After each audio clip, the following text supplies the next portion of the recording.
Good morning. This is Norma Cowie, and this is a Sunday Thought. The last 2 days, I have actually facilitated two weddings. A lot of people don't realize I am a metaphysical minister, and so therefore have the privilege of being able to perform weddings. I had a small one on Friday, very tiny, very quick, very pleasant. And then yesterday, I had a large one. Lots of people outside in a very hot day. And I had to drive over an hour to get there, which I knew I was going to do. It wasn't a surprise. And but through it all, there's something about weddings that are magical. That's why I enjoy doing them, because it's like bringing together.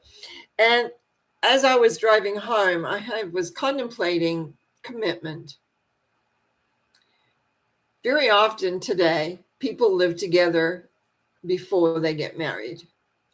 And in getting married, you may ask, what is the purpose of that? Because we can live together quite comfortably. But there is a level of commitment that happens when you declare yourself in front of one person anyway, where you need two witnesses, so at least three people. So it's like when you commit yourself, when you declare, you have some legalities you need to go through, and then we usually have some form of a vow. um, you could actually just be married probably with the legalities, but the vow and the giving and the receiving of a ring, whether it's one ring, two rings, whatever. Also, sometimes if you have, let's say, children coming into the fold, and they can be included in the ceremony as well in different ways. But there is this level of commitment that when you decide to marry, when you decide to be joined together in partnership in a legal way, it's not just we're living together, and there has an element of legality about that, but it's the marriage part that pulls it together. So then you begin to think about commitment. So what are the things you're committed to? Are you committed to your career? Are you committed to enjoying of life? Are you committed to supporting a sports team? You can tell that's something I am. Where are you committed? What do you do? And how are you willing to go? Are you willing to go beyond? Are you willing to put everything in? See, commitment is not about when you go to the pool and you put your toe in to find the temperature. That is not, that is checking. That is seeing, do I like this? Commitment is jumping full bore into the pool, preferably at the deep end. So you go down, you submerge. One of the things I did find, not only for myself in my two marriages, but in many people that I've counseled over the years, read for, looked at, is roles will change when you get married, when you make that next level of commitment. Now, one of the things that I learned very early and somewhere along the line was we have roles in our head. We are raised with a family. And until you become husband and wife, or husband and husband, or wife and wife, whichever way that is, you have a vision of what that role means. So very often you can live, and I've seen this happen, you can live together for a certain amount of time and very happy, and then you decide it's time to make that extra commitment. So for whatever reason, there often is many reasons why one does that. But all of a sudden, your roles change. All of a sudden, you have a title. You have a wife. We'll just take it regular of the wife and the husband. Now, as I heard once in a lecture, that when you are in the marriage bed, you actually have, I think they said 6 people. I have to count it back, count again. You've got you, the two of you, the husband and wife. And then the wife has the father and mother as roles. And then the husband has father and mother. So that's 1, 2, 3, 4, 5, 6 people.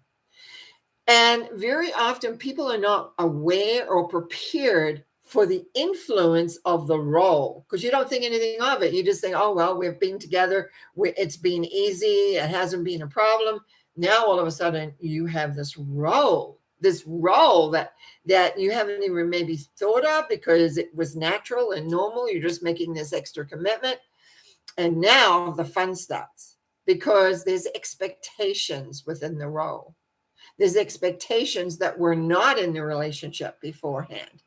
But also too, we can just add that a little bit more. Also too, in maybe your work.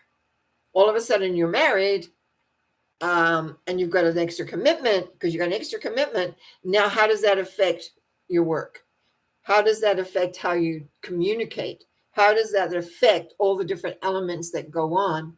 You might think your goals are in alignment, then all of a sudden they change.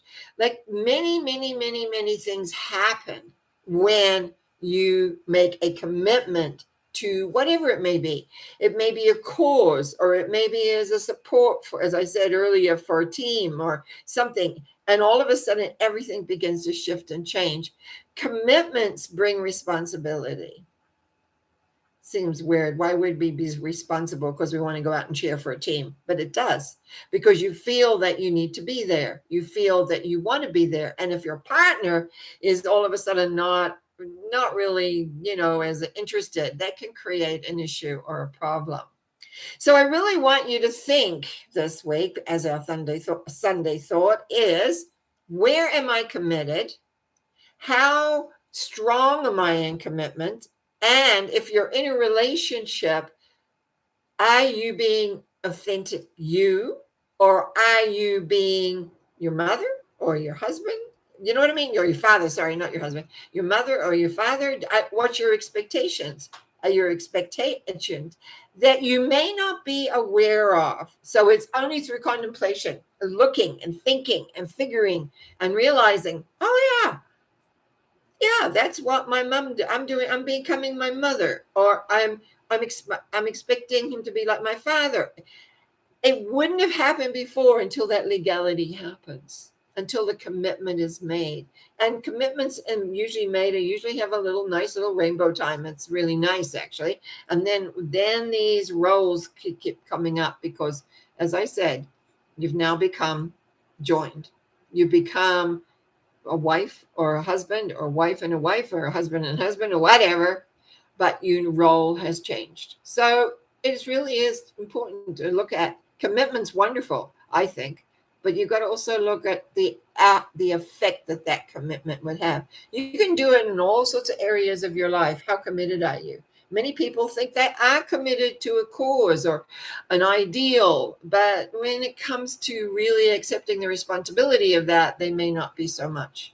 So have a great week. Have a good week. I'll be back tomorrow night for the mental mind treatments, where people seem to be really enjoying, which I'm very thankful for.